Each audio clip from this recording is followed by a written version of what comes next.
It's 10 a.m. You're watching Breakfast News on Rajya Sabha TV. I'm Tina Jha. Let's start straight away with the headlines this morning. Uttarakhand High Court to pronounce judgment on the fate of rebel Congress MLAs today ahead of the crucial trust vote tomorrow. Another sting operation against Harish Rawat claiming he is trying to buy the legislators.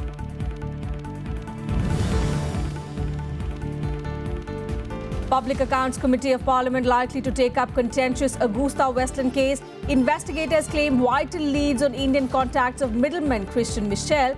This as former Defence Minister A.K. Antony targets BJP for altering operational requirement.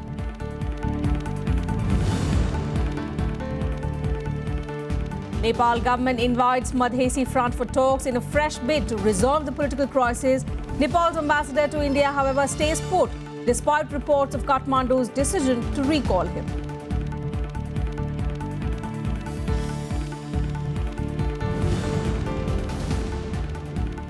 Greece adopts controversial package of pension cuts and tax hikes despite mass public opposition. Bows to creditors' demands in a bid to unlock next tranche of badly needed bailout funds.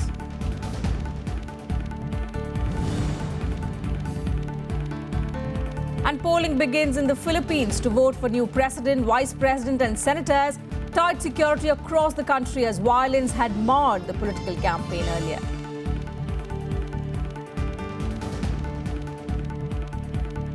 Beginning with our top political focus, the fate of the 9 disqualified Congress rebel MLAs will be known today as the Uttarakhand High Court is slated to deliver its judgment on their plea against the Speaker's move in a short while from now. The state is slated for a floor test tomorrow, and amidst this comes yet another allegation against former Chief Minister Harish Rawat.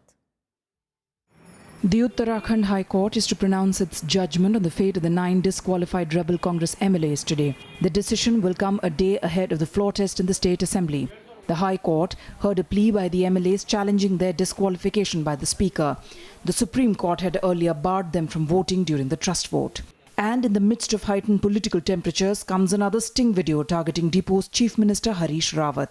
The purported sting video allegedly shows conversation between rebel Congress MLA Harak Singh Rawat and Congress legislator Madan Bisht.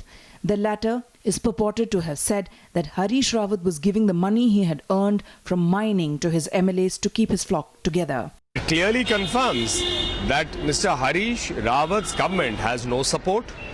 They are resorting to, evidently, as the news sting suggests, illegal methods of trying to somehow get support for themselves. Already, in the earlier sting, a case has been registered. Now we have an offer of a bribe in one sting, and other side people accepting that they have taken a bribe. So I don't know, this is what is going to be the implications of this. But one thing is there, that the Congress government there has no moral standards to somehow be in power, and secondly, with a floor test that is under the Supreme Court order to take place on Tuesday, this kind of input clearly shows that they are resorting to every means to somehow stay in power. BJP वालों ने कैसे हमारे 9 विधायकों को खरीदने का प्रयास किया, वो दिखला रहा है या नहीं दिखला रहा है? वो भी दिखलाना चाहिए ना, अगर कोई न्यूट्रल आदमी है। जब भी फ्लोर टेस्ट होता है उसके एक दिन पहले क्यों मोदी जी डरे हुए हैं फ्लोर टेस्ट से, ये बात समझ में नहीं आती है। और खुल के आना चाहिए सामने मोदी जी को और उनके लोगों को। तो अगल बगल, अरे मोदी जी ने जो 9 एमएलए उधर डिफेक्ट करने की बात कर रहे हैं, जिनकी सदस्यता समाप्त हो गई है, उनको अपनी तरफ ले जाने के लिए या कांग्रेस के विरुद्ध करने के लिए मोदी जी ने क्या क्या हरवा इस्तेमाल किया, क्या क्या बांटा, क्या क्या लिया दिया, ये तो बताना चाहिए। The BJP and the Congress have issued whips to their MLAs to be present during the crucial vote and the disqualification of the 9 MLAs. After the disqualification of the 9 MLAs, the effective strength of the House is 62, out of which 61 MLAs will participate, barring the Assembly Speaker.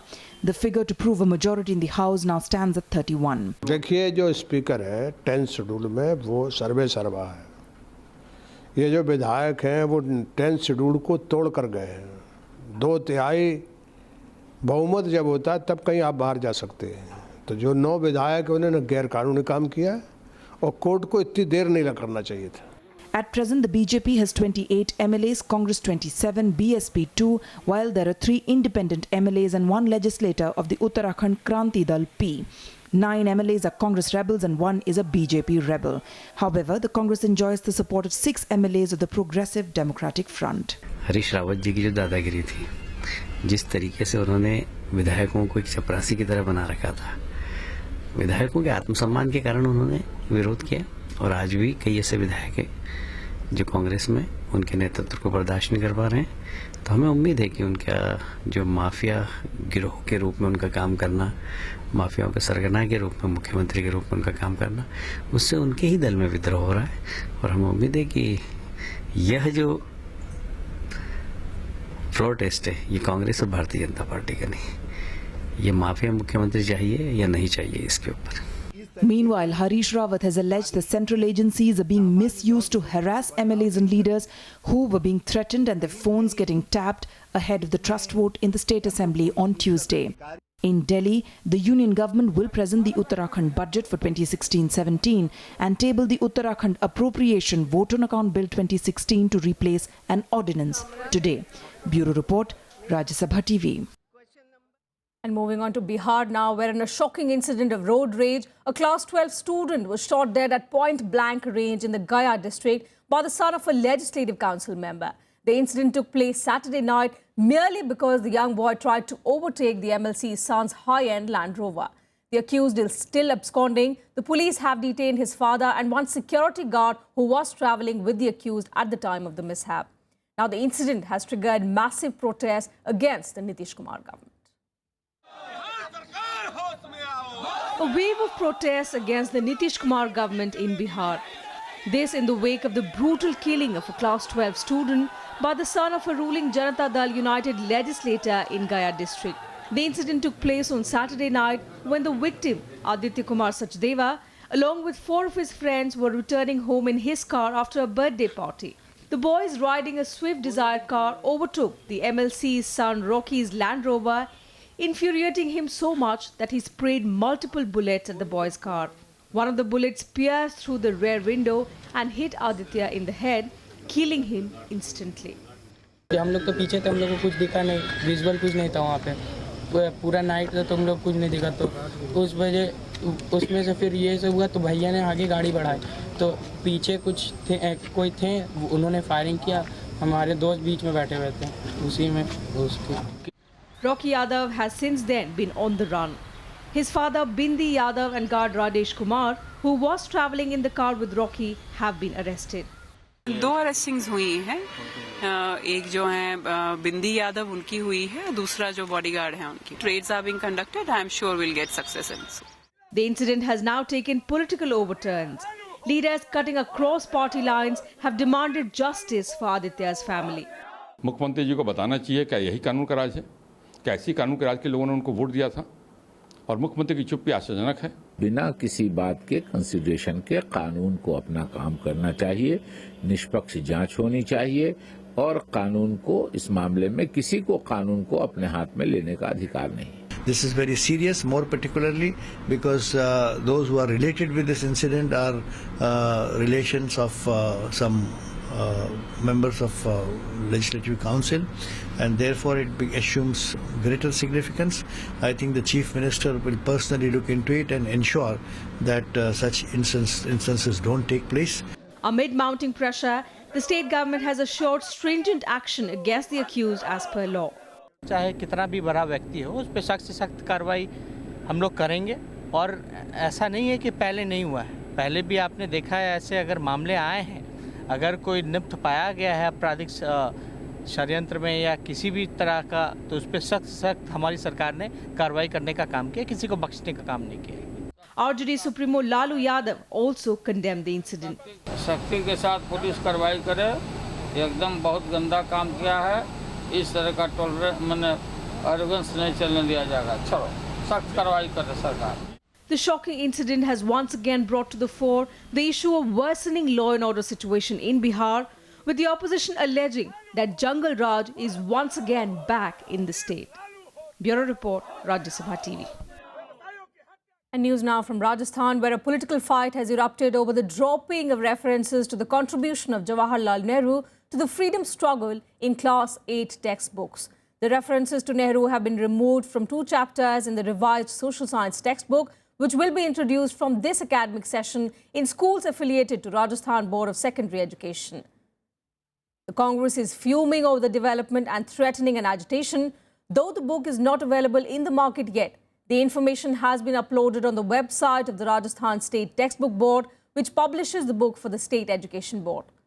The book has references to Mahatma Gandhi, Veer Savarkar, Bhagat Singh, Bal Gangadhar Tilak, Subhash Chandra Bose, and has included the name of a leader of the freedom movement, Hemu Kalani.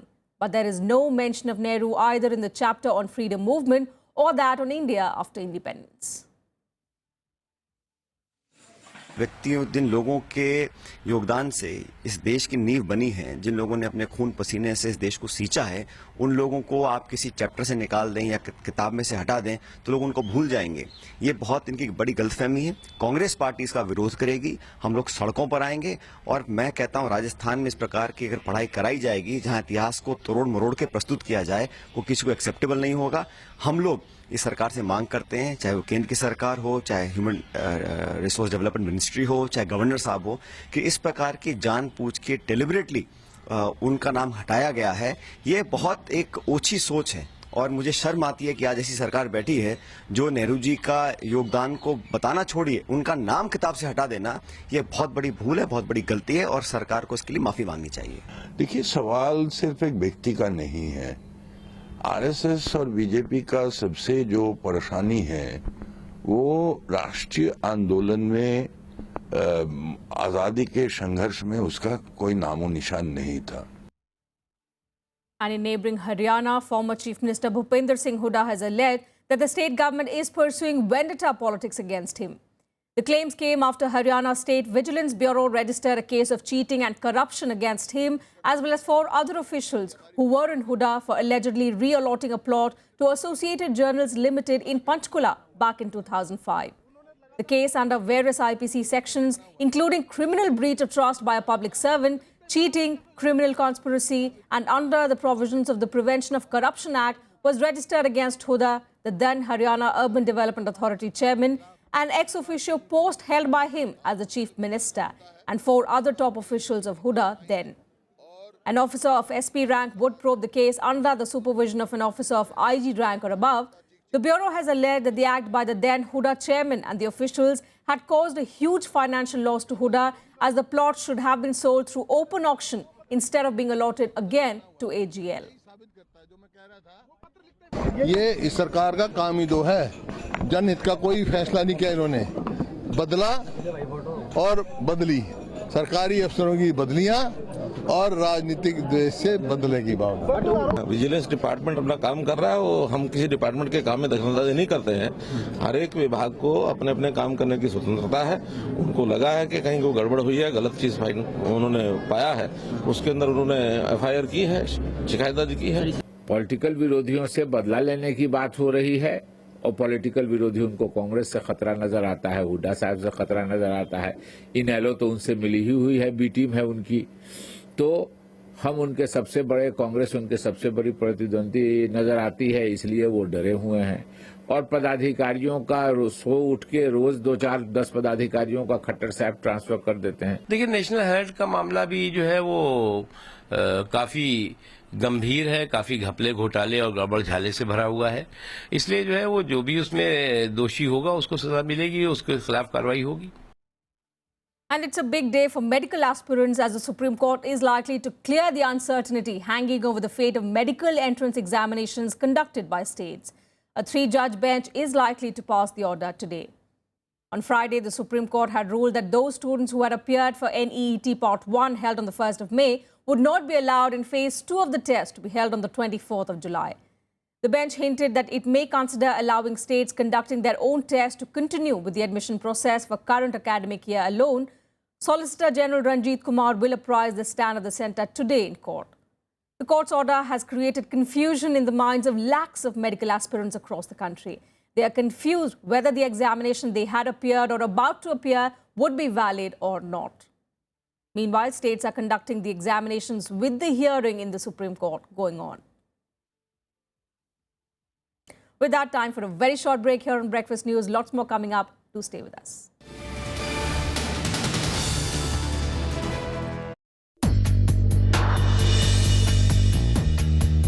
a rare astronomical event that partially eclipses our sun. Seen only 13 times in a century. Watch the live coverage on May 9th, 2016 from Srinagar, Delhi and Madurai.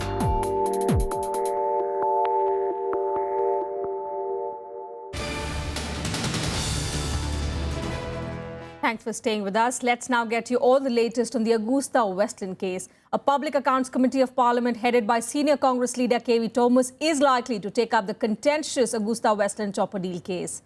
The matter has created a political firestorm both within as well as outside Parliament. The panel that was reconstituted last week is also likely to continue with its inquiry into some aspects of the 2G scam, Commonwealth Games scam and the issue of growing non-performing assets of public sector banks. The investigators, meanwhile, have got some vital leads on the Indian contacts and fund sources of Christian Michel, the alleged defense middleman in the case. The leads came after interrogation of the middleman's local driver in Delhi. Investigators claim the driver was getting money through global wire fund transfer services until recently. And amidst the developments, Defence Minister Manohar Parrikar has said that those who were linked to the tainted VVIP chopper deal were given good positions following their retirement. Asserting that they were good to the powers at that time, Parrikar said that it was now for the CBI and the Enforcement Directorate to decide whether to question the people concerned or not. On the other hand, former Defence Minister A.K. Antony has hit back at the BJP, saying the deviation in the tender process for purchasing the VVIP helicopters started back in 2003 during the NDA rule headed by Atal Bihari Vajpayee. He claimed that it was during a meeting chaired by Brajesh Mishra in 2003 that the operational requirement was altered. And time now for all the election updates in our special segment, Verdict 2016.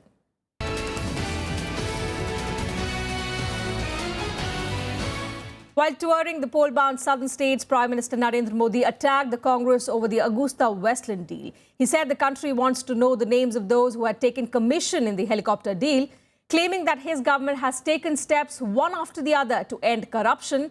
Prime Minister Modi mentioned that not a single charge of corruption has been levelled against his government till now. Modi addressed 3 election meetings at Kasaragod, Kuttanad and Thiruvananthapuram in Kerala and Kanyakumari in Tamil Nadu on Sunday. He attacked the previous Congress UPA regime and the Congress and left fronts in Kerala during the rallies. Embarking on his second leg of electioneering for the 16th May Assembly polls in Kerala, Modi attacked the Congress and CPIM-led fronts in the state and said they were instrumental in the growth of politics of compromise and contract and said this hand-in-hand regime needs to end. Listen in. कोयले का भ्रष्टाचार, 2G भ्रष्टाचार, 3G भ्रष्टाचार और 2G, 3G के तो बड़े-बड़े लोग यहाँ तमिलनाडु में हैं, जिन्होंने इतना भ्रष्टाचार किया पूरा देश जानता है। और आजकल आपने अखबार में देखते होंगे, टीवी पे देखते होंगे, हेलीकॉप्टर में से भी रुपये मार लिए। और ये हम नहीं कह रहे हैं, इटाली की कोर्ट कह रही है, इटाली की कोर्ट। न तुम्हारी फाइल मैं खोलूंगा, न मेरी फाइल तुम खोलोगे, न मैं तुम्हें जेल भेजूंगा, न तुम मुझे जेल में भेजोगे। हम दोनों 5-5 साल भागीदारी करके ये लूटते रहेंगे, केरल को बर्बाद करते रहेंगे।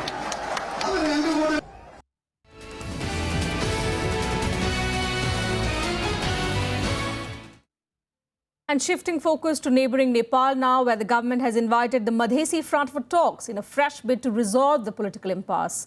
The invitation is to iron out differences over the new constitution. The government has sent a formal invitation to the United Democratic Madhesi Front. Over 50 people have lost their lives during the agitation by the Madhesis. The agitation, however, ended unexpectedly in February, just before Prime Minister KP Sharma Oli's maiden visit to India without any political agreement. Now, Madhesis had enforced months-long blockade of Nepal's all trading points with India, creating a huge shortage of essential commodities in the country and also souring Indo-Nepal ties. The major political parties had amended some provisions of the constitution to address the demands of the agitating Madhesi Front, which rejected the move.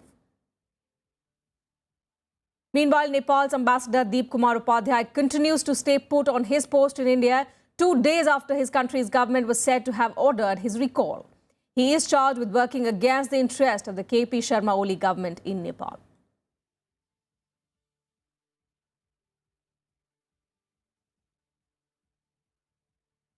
And news just coming in. The Uttarakhand High Court has rejected the plea of the disqualified MLAs against the Speaker's decision. They have been barred by the Supreme Court already to vote in Tuesday's floor test. 9 rebel Congress MLAs had petitioned the High Court against the Speaker's decision to disqualify them. So the floor test will go on as per schedule tomorrow, as per the Supreme Court's directions.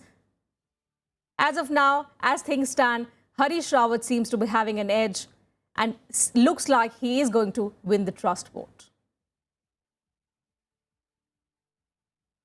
Shifting focus to some international news now. The Greek parliament has adopted a controversial package of pension cuts and tax hikes despite mass public opposition, bowing to creditor demands in a bid to unlock the next tranche of badly needed bailout funds. After a 2-day heated debate and amid protests and strikes by labour unions, Prime Minister Alexis Tsipras' coalition, which has a thin parliamentary majority, secured enough votes to pass the reforms ahead of Eurogroup meeting. All 153 lawmakers in the left-right ruling coalition voted in favour of the bill. No opposition lawmakers supported the bill. The Eurozone's 19 finance ministers will discuss Greece's reform programme and a set of contingency measures it has been asked to adopt to ensure it achieves the agreed fiscal targets in 2018. Είμαστε αποφασισμένοι με κάθε τρόπο να ξαναστήσουμε την Ελλάδα στα πόδια της και να σπάσουμε αυτό το απόστημα της διαπλοκής, ότι αύριο είναι μια πολύ σημαντική μέρα. Μετά από 6 ολόκληρα χρόνια που ευρωπαϊκά όργανα συνεδριάζουν διαρκώς για να συζητήσουν για την ελληνική κρίση και συζητάνε μόνο για μέτρα λιτότητας, αύριο το Eurogroup θα συνεδριάσει με ημερήσια ατζέντα και την ελάφρυνση του ελληνικού χρέους. Voting to elect the Philippines' next president began today after a rather acrimonious election campaign that revealed popular disgust with the country's ruling elite for failing to make inroads into poverty and inequality despite years of robust economic growth. 5 candidates are vying to succeed outgoing president, but opinion polls in the days ahead of the vote showed the final polls that put Rodrigo Duterte comfortably ahead of his 4 rivals for the presidency. The PNP, in coordination with the armed forces of the Philippines, has deployed sufficient forces to ensure our people that the election day, tomorrow, will be peaceful, safe and secure. The PNP, together with other agencies, are ready to secure all vital installation and economic key points and other places of convergence. About a fifth of Fort McMurray homes in Canada have been ravaged by a huge wildfire. After touring the damage, MP David Rodriguez said it might be years before the city was running normally once again. More than 1 lakh residents of the city and surrounding area fled after an evacuation order was issued. Officials say the fire, now burning for a week, grew more slowly at the weekend than first feared.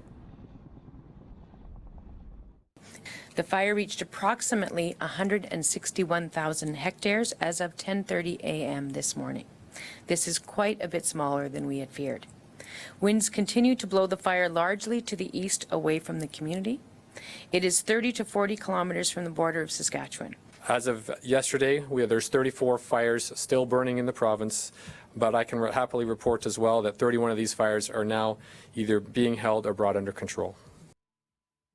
Stargazers will have a rare opportunity today to witness Mercury fly directly across the face of the sun, a sight that unfolds once every 10 years or so, as Earth and its smaller neighbouring planet come into perfect alignment. Such a transit only rolls around 13 or 14 times each century. The next occasions will be in 2019 and 2032. The event is impossible and dangerous to view with the naked eye or binoculars, but astronomy groups worldwide will offer a chance to view it through filtered telescopes. Mercury will be seen as a tiny black disk, smaller but darker than many sunspots, slowly traversing the sun's giant yellow disk. And that's all we have for you in this bulletin. Thanks for watching.